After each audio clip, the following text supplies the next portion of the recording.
Selamat pagi teman-teman semuanya. Tidak kerasa kita sudah memasuki week ke-13 ya. Hari Rabu besok kalau berdasarkan kalender akademik ya, kalian sudah mulai libur, tapi bukan berarti kuliahnya selesai ya teman-teman ya. Hanya libur sementara karena bertepatan dengan Hari Raya Idul Fitri. Ya, kalau misalkan kalian buka kembali kalender akademik kalian ya, di sini kalian bisa lihat bahwa mulai hari Rabu 20 Mei sampai tanggal 1 Juni ya, itu adalah hari libur, baik itu dosen, karyawan maupun mahasiswa ya. Walaupun mungkin sebagian dari kalian ada yang menganggap LFH atau learning from home ini juga libur, tapi ya jangan seperti itu ya teman-teman ya. Kalian tetap harus belajar di rumah di sini ya. Akan tetapi mulai hari Rabu besok tanggal 20 Mei sampai 1 Juni mendatang kalian akan sedikit bebas gitu ya, punya kelonggaran dari kewajiban kalian untuk kuliah ya.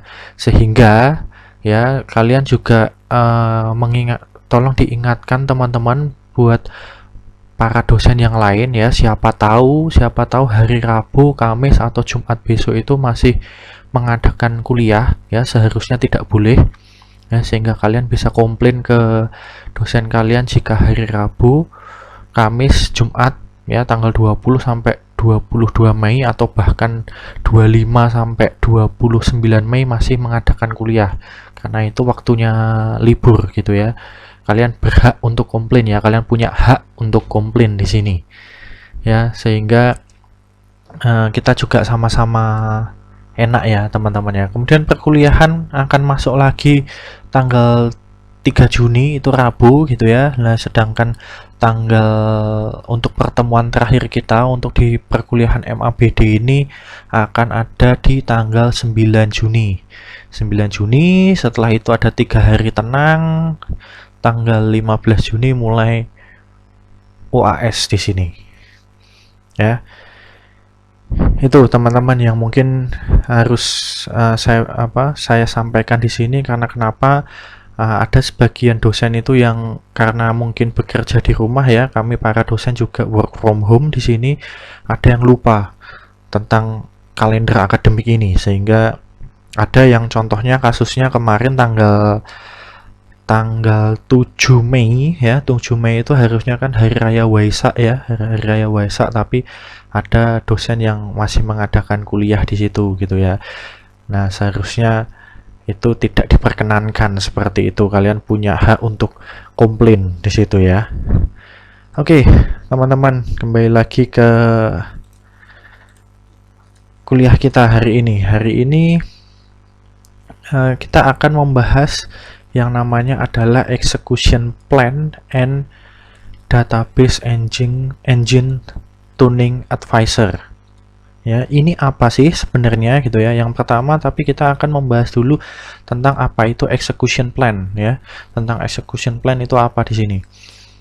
Ya, terkadang kalau kita mempunyai data yang besar di sini ya, maka kalian kadang mengeluhkan mengapa query yang kita jalankan itu lambat di sini. Ya, mengapa query yang dijalankan itu lambat? Mungkin kalau datanya kecil, mungkin kalian nggak akan pernah mengeluhkan hal yang pertama ini ya. Kalau datanya kecil, tapi kalau datanya besar, mungkin kalian akan mengeluhkan di sini. Ya, apakah koneksi internet? Mungkin gitu ya, bisa jadi. Yang pertama, apakah indeksnya sudah dipakai? Ya, kalau mungkin sudah dipakai, apa yang salah di sini? Ya, mungkin dari segi optimizing. Ingat pada mata kuliah atau pembahasan kita tentang optimizing itu ada kita melakukan optimasi terhadap query-query kita gitu ya. Nah, ini nanti sedikit ya sebelum masuk ke database tuning advisor, yang artinya adalah pada pertemuan kali ini kita akan coba melihat gitu ya. Jadi SQL Server itu sebenarnya bisa memberikan rekomendasi ke kalian mana sih query gitu ya, query yang optimal. ya. Sehingga di sini ya mungkin kalian juga berpendapat mengapa query yang ini lebih cepat dibandingkan query yang lain. Ya, ini mungkin juga berkaitan dengan mungkin nggak tahu ya, apakah waktu dulu kalian waktu di basis data juga pernah mengalami hal yang sama gitu ya, di mata kuliah basis data mungkin kalian berpendapat, loh perasaan query yang saya gunakan ini benar, hasilnya benar, tapi kok nilai saya tidak sempurna, sedangkan nilai teman saya lebih baik di sini ya. Mungkin para dosen menilai juga dalam hal ini gitu ya. Oh ternyata query yang kamu gunakan ini kurang optimal dibandingkan query orang lain di sini. Misalkan contohnya seperti itu. Ya, oleh karena itu ada istilah di sini namanya adalah execution plan. Ya, untuk menentukan cara yang paling efisien mengeksekusi query. Ya, ini fasilitas ya merupakan satu fitur yang dimiliki oleh SQL Server, yaitu ada execution plan, di mana nantinya SQL Server akan memberikan rekomendasi ya, memberikan rekomendasi query yang optimal sebaiknya dijalankan itu seperti apa. Nanti akan kita bahas lebih jauh di sini. Ya, tadi ya memberikan rekomendasi atau memberitahu DBA bagaimana query akan dieksekusi. Ya, ini makanya oleh karena itu sangat berpengaruh juga, terutama yang jika database-nya itu besar gitu ya. Database besar perlu kinerja yang baik, penggunanya juga banyak gitu ya. Oleh karena itu butuh query yang optimal di sini. Tetapi sebelum membahas execution plan dan juga database tuning advisor di sini, mari kita lihat dulu gitu ya bagaimana suatu query itu dieksekusi, teman-teman. Ya, ini sebenarnya kalau kalian tahu itu pemrosesan query itu adalah seperti ini. Ya. Dimulai di sini dari SQL query yang akan kita jalankan di sini gitu ya. Query yang kita jalankan di sini apa ya. Kemudian lanjut ke ya, SQL query ini akan melalui proses yang namanya adalah proses parsing di sini. Ya, proses parsing di sini ya, proses parsing di sini tujuannya adalah untuk memeriksa gitu ya, memeriksa apakah SQL query yang kalian mau eksekusi, yang kalian tulis sebelumnya itu benar atau salah di sini. Ya, outputnya ya ini ya, outputnya ini adalah parse tree gitu ya. Di sini parse tree itu nanti adalah langkah-langkah untuk mengeksekusi query. Ya, langkah-langkahnya ya misalkan kan ada macam-macam ya. Mau diselect dulu, misalkan ada where gitu ya. Where-nya itu ada and, ada or. Nah, mana yang akan dieksekusi terlebih dahulu di sini, akan dibaca kurung buka kurung tutupnya seperti apa di sini dan seterusnya. Ya, selanjutnya masuk ke bagian binding ya, atau binding di sini. Jika query adalah DML, parse tree itu akan diteruskan ke bagian algebraizer. DML itu ya, DML itu ada terdiri dari insert, update, delete, select dan seterusnya gitu ya. Nah, di sini algebraizer nanti fungsinya untuk memecah nama-nama dari berbagai objek, tabel dan kolom pada query. Sehingga misalkan kalau kita ada proses select first name, gaji from employee where gaji lebih besar 25 juta. Nah, misalkan seperti itulah, algebraizer di situ akan memecah-mecah itu gitu ya. Oh, mana kolomnya, mana tabelnya? Oh, tabelnya ternyata employee. Lah, di tabel employee itu ada kolom apa yang ingin dieksekusi? Oh, kolom nama pertama dan juga kolom gaji. Ya, kemudian where-nya, constraints-nya apa di situ? Oh, yang lebih kecil atau lebih besar dan seterusnya. Ya, sehingga output dari algebraizer ini nantinya ya merupakan seperti binary tree query processor yang kemudian akan teruskan ke proses selanjutnya. Nah, ini diteruskan ke tahap query optimizing di sini. Nah, di tahap ini akan diperhitungkan berbagai faktor seperti predikat pencarian yang digunakan, ya tadi ya, faktor predikat pencarian yang digunakan itu misalkan where-nya tadi, terutama di bagian where di sini. Kemudian tabel yang terlibat dan tergabung di dalam join. Nah, ini penting juga. Misalkan entah kalian menggunakan left join, right join, inner join, dan seterusnya. Nah, itu akan diperhitungkan juga. Ya, kalau semakin banyak tabel yang terlibat gitu ya, semakin banyak tabel yang terlibat, proses pemrosesan query itu akan berlangsung lebih lama ya. Di sini. Nah, outputnya di sini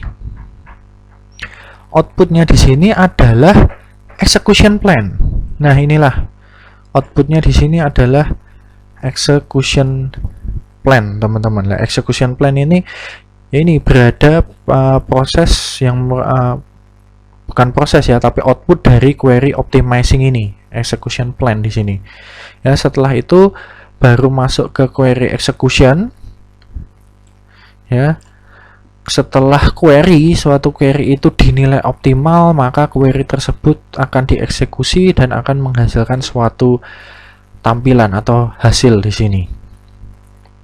Ya, itulah peran execution plan di sini. Ya, ini nanti rekomendasinya ya, user akan menentukan apakah menggunakan rekomendasi yang disediakan oleh sistem atau tidak. Ya, sama seperti kalau kalian pun punya aplikasi-aplikasi yang lain, di mana terkadang kalau kita mau melakukan setting terhadap atau pengaturan terhadap suatu aplikasi, pasti kan ada tulisan yang recommended gitu ya, yang disarankan oleh sistem. Tetapi yaitu kembali lagi ke kita sebagai user, apakah ingin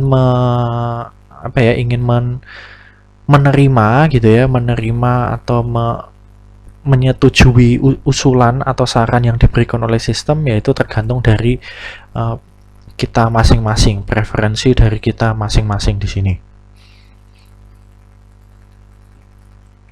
Ya, ini tadi sudah saya jelaskan, teman-teman. Oke, bagaimana menggunakan execution plan di sini? Ya, silahkan kalian buka SQL Server Management Studio kalian dengan instance utama di sini. Nah, oleh karena itu di sini silahkan kalian untuk ini kalian cukup hanya mengaktifkan satu buah instance saja. Ya, terutama instance yang utama. Yang lain silahkan mungkin bisa di stop dulu agar kinerja komputer kalian lebih optimal ya, teman-teman ya, tidak menghabiskan banyak RAM di sini. Ya, kemudian kalau kalian ada MySQL kalian masih hidup gitu ya, silahkan kalian stop dulu teman-teman, agar tidak mengganggu proses dari SQL Server, karena terkadang terjadi konflik di situ.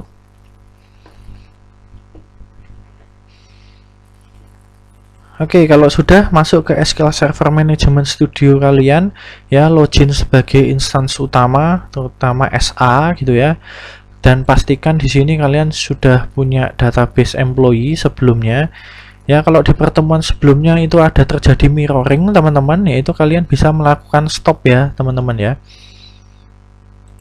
Caranya adalah masuk ke klik kanan, kemudian tags, kemudian mirror di sini.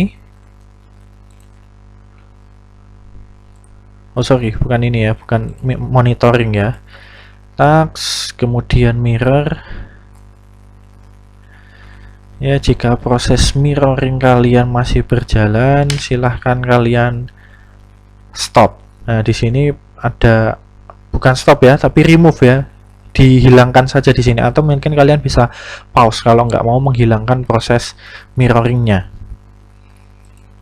Ya, kalau sudah, silahkan di sini klik ini new query teman-teman, atau pakai Ctrl N juga boleh.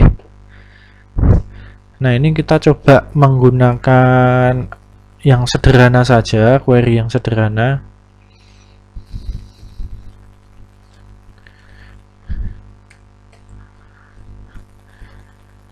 Use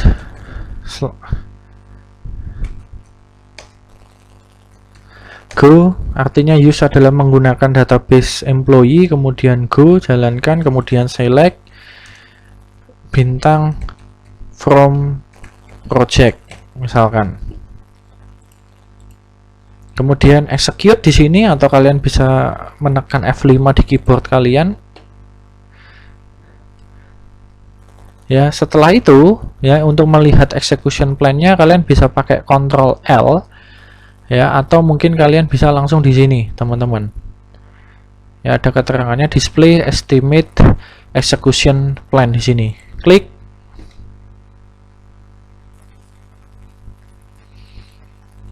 Nah, ini tampilannya akan seperti ini, teman-teman. Nah, sekarang di sini kita bisa perhatikan di sini ada query yang pertama ya, query yang pertama karena query-nya simple gitu ya, use employee, maka cost yang dibutuhkan adalah 0% di sini. Ya, kita bisa lihat estimasi operator cost itu adalah 0%. Jadi relatif ringan di sini ya untuk query ini. Query ini termasuk query yang optimal ya menurut sistem. Kemudian perintah yang sederhana lagi gitu ya, perintah yang sederhana lagi adalah select ya, tetapi di sini ternyata di database employee kita itu punya clustered index ya, punya clustered index di sini. Oleh karena itu proses select di sini itu akan melibatkan clustered index di sini ya, tergantung clustered index yang dibuat itu berdasarkan kolom apa di sini. Ya, seperti itu. Nah, kalau di sini, kalau kita melihat di sini ya, operator cost-nya juga masih 0% karena ringan di sini. Tapi kalau semakin besar atau semakin kompleks gitu ya, semakin kompleks perintah yang kita eksekusi ya, maka estimasi operator cost-nya itu juga akan tinggi. Satu, ataupun juga data kalian semakin banyak. Jika data yang kalian lakukan itu semakin banyak, yang akan dieksekusi, yang akan ditampilkan itu banyak, maka estimate operator cost-nya juga akan semakin tinggi, teman-teman ya, antara dua itu ya, tergantung dari pertama semakin kompleksnya query itu mempengaruhi estimate operator cost, karena kembali lagi seperti tadi ya, objek-objek atau tabel mana yang saling terkait di sini, nah itu akan berpengaruh terhadap estimate operator cost-nya ataupun jumlah datanya di sini. Ya, kalau kita sorot bagian clustered index di sini, teman-teman, ini ada lebih banyak informasi yang ditampilkan karena di tabel project ini ternyata menerapkan clustered index di sini. Ya, contohnya di sini ada estimate row size. Oh, berarti jumlah barisnya itu 92 byte ya, ringan sekali gitu ya. Estimate number of row, berarti nanti estimasi jumlah row yang ditampilkan itu adalah 7. Estimate number of execution itu 1. Ya, artinya apa? Berarti di sini ini perintah selectnya masih biasa. Kalau misalkan kalian mencoba dengan subquery gitu ya, selectnya yang bercabang, lah ini estimate number of executionnya akan tidak hanya 1, mungkin bisa 2, 3 dan seterusnya.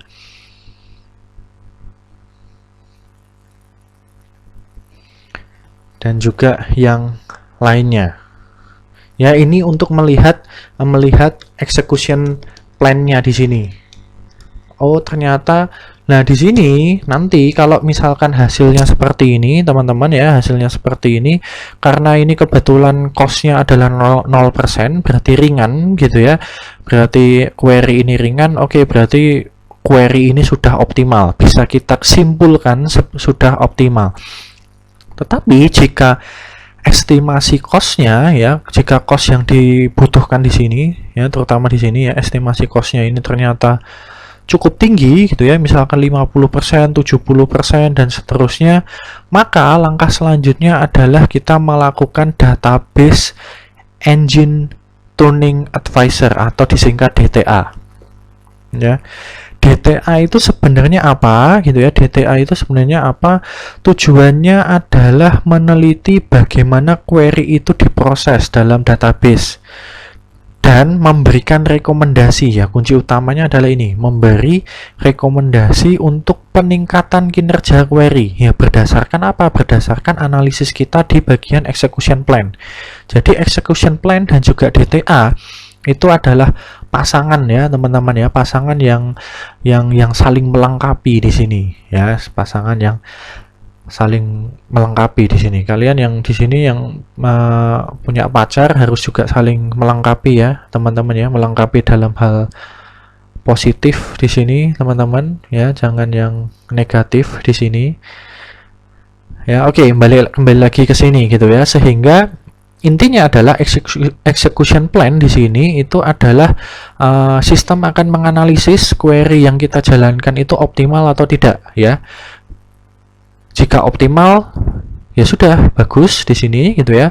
Tetapi jika kurang optimal, maka gunakanlah DTA atau Database Engine Tuning Advisor ya, untuk agar kalian mendapatkan rekomendasi kinerja yang query yang optimal, atau kinerja query yang optimal itu seperti apa di sini.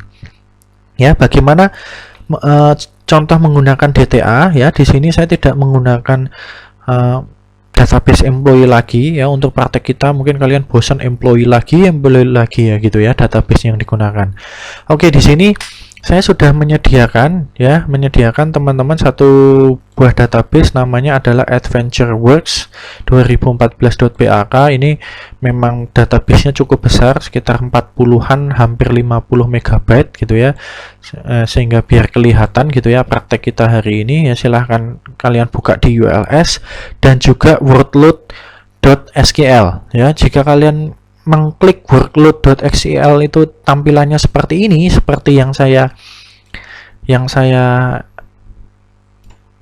tunjukkan ke kalian ya. Tinggal kalian akali saja ya teman-teman ya. Ini kalian tinggal tinggal kalian copy, buka Sublime ataupun Notepad++, kalian paste di situ, kemudian berikan nama workload.sql. Ya, di sini diisi dari workload.sql ini adalah berbagai macam query ya teman-teman ya. Berbagai macam query, mulai dari query yang sangat sederhana ya, misalkan seperti ini, hingga query yang intermediate gitu ya, medium gitu ya. Karena ada join di sini, ada inner join dan seterusnya, ataupun yang mungkin ya lebih expert lagi di sini ya, ada sub query di dalamnya.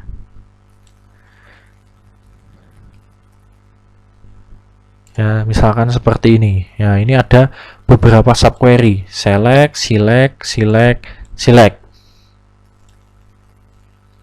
dan seterusnya.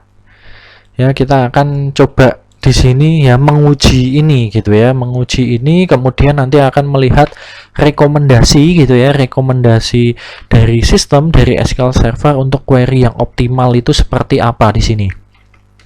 Ya, silahkan kalian bisa download terlebih dahulu di sini. Oke, jika sudah di sini ya teman-teman, silahkan di sini kalian melakukan restore terlebih dahulu terhadap database AdventureWorks.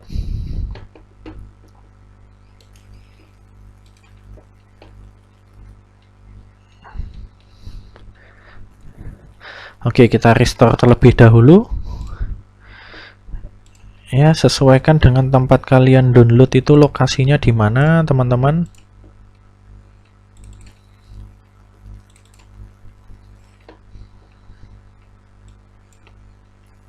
Nah, biasanya kalau terlalu bercabang gini dia tidak mau kebaca. Ini salah satu tips juga ya, seperti yang saya alami ini ya. Kalau biasanya SQL Server ini ya agak uniknya di sini gitu ya. Kalau foldernya itu terlalu bercabang ke dalam, biasanya dia nggak mau membaca di sini gitu ya.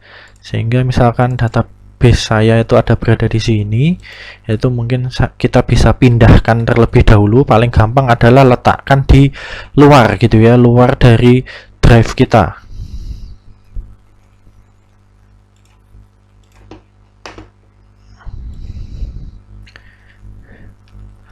Di adventure work. Oke. Pastikan dia siap dulu ya. Setelah itu oke, kita cek.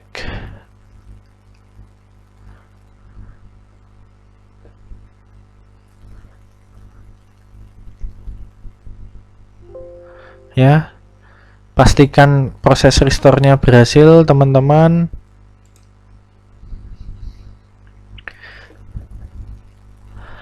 Kemudian ya pastikan adventure work kita berhasil di sini. Bisa kita refresh.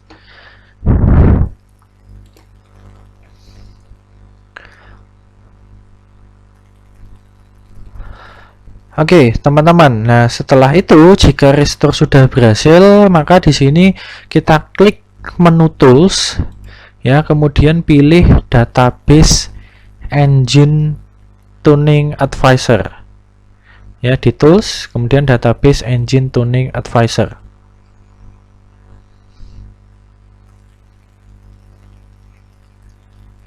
Ya, kemudian jangan lupa di sini silahkan kalian connect sebagai instance utamanya ya. Pastikan kalian connect dulu sebagai instance utama.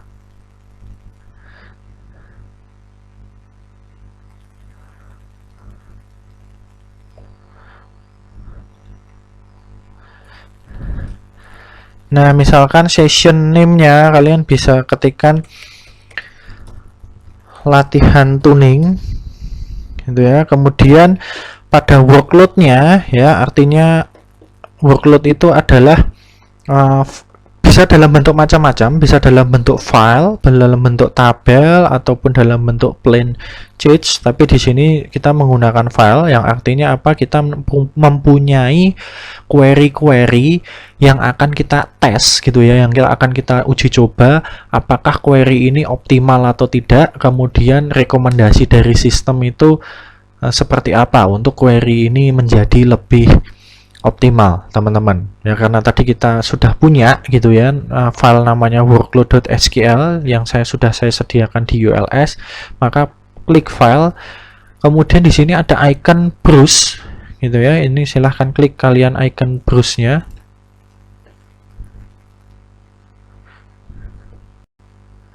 Ya, kemudian pilih teman-teman lokasi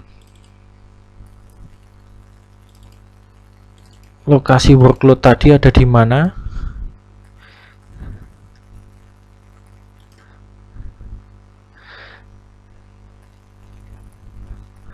Kemudian ya pastikan di sini ya database for workload analysis, di sini pastikan dia adventure work 2014 ya. Kemudian di sini juga kalian jangan lupa klik ya, pastikan ini dua hal ini gitu ya, database for workload analysisnya adventure work 2014, kemudian di bagian select database and tables to tune itu adalah adventure works 2014. Jangan sampai database yang lain ikut terpilih di sini ya, karena workload tadi ya hanya untuk digunakan untuk database adventure works ya.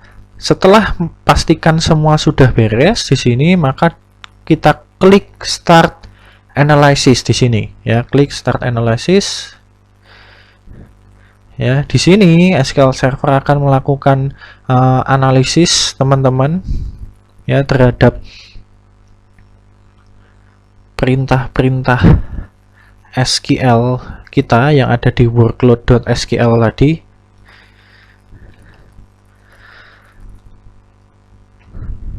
Ya, misalkan kita bisa lihat progresnya di sini ya, ada performing analysis yang artinya dia mencoba mengestimasi pengembangannya gitu ya, memberikan rekomendasi ke kalian di sini progresnya seperti apa. Karena tadi cukup banyak ya teman-teman ya untuk perintah SQL yang ada di workload.sql.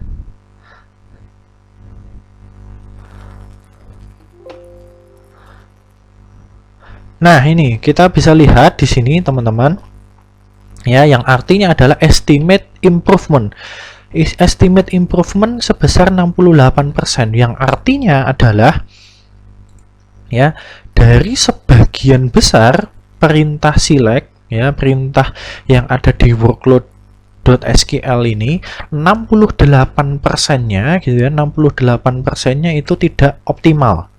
Ya, 68%-nya ini tidak optimal, sehingga SQL Server gitu ya, SQL Server memberikan improvement gitu ya, memberikan perbaikan atau peningkatan terhadap SQL query yang tadi kita jalankan di sini. Ya, maksudnya adalah seperti itu. Ya, di sini kita bisa lihat pada index recommendation di sini ya, terutama di bagian object name gitu ya, di bagian object name. Nah, di sini mana-mana saja sih gitu ya, mana-mana saja yang perlu dilakukan improvement di sini ya, teman-teman ya, perlu dilakukan improvement di sini. Oh, ternyata di tabel produk rekomendasinya adalah create. Loh, tadi kan perintahnya kan select ya Pak ya. Kenapa kok apa di sini kok rekomendasinya adalah create? Ya, create-nya lah kita bisa lihat maksudnya itu adalah seperti apa, teman-teman ya. Contohnya adalah ya, misalkan di sini kita bisa lakukan klik gitu ya untuk melihat rekomendasinya apa di sini ya. Ini adalah object name-nya, ini adalah tabel yang direkomendasikan sekali lagi teman-teman. Kemudian rekomendasinya ini apa yang harus dilakukan. Misalkan tadi walaupun ada perintah select gitu ya, kok rekomendasinya bukan select juga Pak? Ya bisa juga, rekomendasinya bisa juga create di sini. Nanti kita lihat apa gitu ya. Kemudian target rekomendasinya di sini. Nah, ini ada, kalau kita sorot gitu ya, atau kita sorot sedikit di sini, ada tulisan adalah create new statistic. Oh, berarti kita harus menambahkan suatu perintah statistik di dalamnya agar proses select yang tadi yang kita lakukan tadi berjalan optimal di sini. Ya. Kemudian di sini ada size-nya juga gitu ya, ukuran perubahan yang terjadi itu seperti apa ya. Kemudian di sini ada kolom definition ya. Kolom definition ini fungsinya adalah kita untuk melihat script gitu ya, melihat script atau query yang akan dijalankan ya, query yang akan dijalankan. Misalkan kita klik salah satunya aja ya teman-teman ya. Nah, misalkan contohnya create statistik di sini, misalkan kita lihat contoh yang lain gitu ya. Nah, contohnya ini misalkan teman-teman ada di tabel sales ya, di tabel sales, kemudian di sales order detail ya, di kolom sales ini adalah tabelnya ya, sales di kolom sales order detail di sini ya. Sistem memberikan rekomendasi apa di sini, kita bisa sorot bahwa membuat new index, membuat indeks. Oh, berarti kita bisa lihat di sini. Oh, berarti di tabel ini untuk query select-nya, select tadi yang kita jalankan tadi itu berlangsung optimal, maka perlu dibuatkan indexing di sini. Ya, kita bisa lihat ini, kita klik salah satunya. Ya. Di sini kelihatan. Oh, berarti di sini rekomendasi sistem kita diminta untuk membuat non-clustered index. Ya, jadi sekali lagi teman-teman, walaupun tadi perintahnya adalah yang kita jalankan select, ya, belum tentu rekomendasinya itu berkaitan dengan select juga. Bisa jadi berkaitan dengan yang lain. Contohnya adalah ini, membuat non-clustered index. Ingat waktu pelajaran kita ya, waktu materi kita tentang indexing di sini, bahwa indexing ya, baik itu clustered index maupun non clustered index, itu kan fungsinya untuk agar gitu ya, agar query select itu berjalan lebih optimal ya, berjalan lebih cepat sesuai dengan kebutuhan di sini. Ya, itu adalah contoh-contoh yang lainnya. Misalkan ini juga membuat non-clustered index.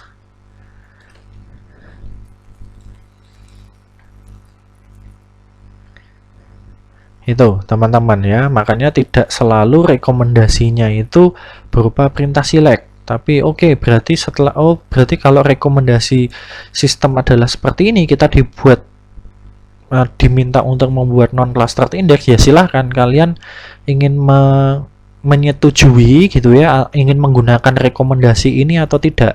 Jika kalian ingin menggunakan rekomendasi ini, ya silahkan kalian klik di sini menu action, kemudian di sini ada apply recommendation, apply recommendation di sini, ataupun kalian bisa melakukan save gitu ya terhadap rekomendasi ini di sini. Ataupun di sini kalian mungkin saya nggak perlu semuanya deh rekomendasinya, hanya rekomendasi tertentu saja, ya boleh juga di sini. Kalian ya tinggal di uncheck gitu ya, uncheck bagian yang menurut kalian tidak perlu dijalankan rekomendasinya. Ya, kalau ingin menjalankan rekomendasinya, apply recommendation. Kemudian di sini kalian bisa menjalankannya bebas ya teman-teman ya, mau dijalankan sekarang apply now atau kita schedulekan kemudian. Ya, kalau dischedulekan kemudian, oke, berarti ini terkait dengan hal maintenance ya teman-teman ya. Hati-hati jika database kalian tabelnya itu semakin rumit gitu ya, ada relasi-relasinya cukup banyak, join-joinnya cukup banyak dan seterusnya. Nah, ini saya sarankan menggunakan schedule for letter. Ya, artinya apa? Schedule for letter itu ya kalian bisa menentukan, oke, misalkan di perusahaan kalian ada waktu untuk maintenance gitu ya pada hari Minggu jam 12 malam, ya silahkan digunakan waktunya saat itu gitu ya. Kalau apply now, takutnya adalah jika gitu ya, jika ini gitu ya, ini dilakukan pada jam-jam efektif gitu ya, jam-jam efektif, jam kerja dan seterusnya, ini akan mengganggu proses-proses secara keseluruhan di sini dan seterusnya. Ya, ini kalian bisa memilih mau apply now atau di schedule di kemudian hari. Ya, sesuaikan hari dan tanggalnya, kemudian jamnya pun juga kalian bisa sesuaikan di situ. Ya. Oke, sampai di sini teman-teman ada yang mau ditanyakan silahkan gitu ya, karena ini sudah selesai. Saya rasa saya cek dulu, kita cek dulu ya bersama-sama ya teman-teman ya. Oke, ya benar ya, sudah selesai teman-teman ya. Silahkan kalian bisa praktekkan teman-teman ya, praktekkan ini di rumah kalian masing-masing. Ya, kemudian jika kalian ada kendala atau ada pertanyaan terkait materi kita hari ini, silahkan kalian bisa tanyakan ke saya melalui email ya di vincent@staff.uph.ac.id. Ya, silahkan saja sambil melampirkan screenshot kendalanya apa, errornya apa di sini, gitu ya. Kalau kalian perhatikan di sini teman-teman ya, tidak ada tugas atau exercise buat kalian gitu ya. Karena kenapa ya, saya ingin membebaskan tidak ada tugas atau exercise, karena besok itu seperti yang tadi saya tunjukkan gitu ya, karena besok itu sudah mulai masuk ke libur Idul Fitri ya, sehingga ya saya membebaskan beban ke kalian. Tapi saya tidak tahu apakah dosen-dosen yang lain memberikan tugas atau tidak. Kalau tugas ya itu hak dosen gitu ya, tetapi kalau memberikan kuliah di tanggal-tanggal yang seharusnya itu libur, nah itu kalian berhak komplain. Tapi kalau tugas ya kalian tidak berhak komplain di sini gitu ya teman-teman, karena sifatnya tugas, boleh dikumpulkan setelah liburan selesai ya. Tapi kalau untuk jam kuliah, mungkin kuliah online baik lewat Zoom atau Google Meet dan seterusnya, ya itu seharusnya tidak boleh ya. Untuk saya gitu ya, di mata kuliah ini ya saya memberi kelonggaran ke kalian, tidak memberikan tugas untuk materi ini gitu ya, sehingga kalian bisa bebannya gitu ya. Mungkin bagi yang merayakan Hari Raya Idul Fitri juga bisa mempersiapkan diri dengan baik di sini teman-teman, karena tinggal beberapa hari lagi menjelang Idul Fitri. Ya, saya rasa seperti itu. Tapi walaupun tidak ada tugas ya, walaupun tidak ada tugas latihan atau exercise, silahkan kalian bisa mencoba ya teman-teman ya. Tetap mencoba mempraktekkan ini di rumah agar kalian tahu di sini. Karena kenapa? Ini termasuk bagian atau materi saat kalian UAS nantinya. Gitu ya. Sehingga kalau kalian tidak mencoba ini, tidak mengeksplor ini ya, resiko ditanggung kalian nanti gitu ya saat UAS berlangsung. Oke, teman-teman, sekian pertemuan kita di minggu ke-13 ini. Ya, selamat belajar. Kemudian selamat berlibur, teman-teman. Ya, selamat merayakan Hari Raya Idul Fitri bagi teman-teman yang merayakannya. Sampai jumpa pada tanggal berapa? Saya lupa tadi. Pada tanggal 9 Juni ya, pada tanggal 9 Juni 2020.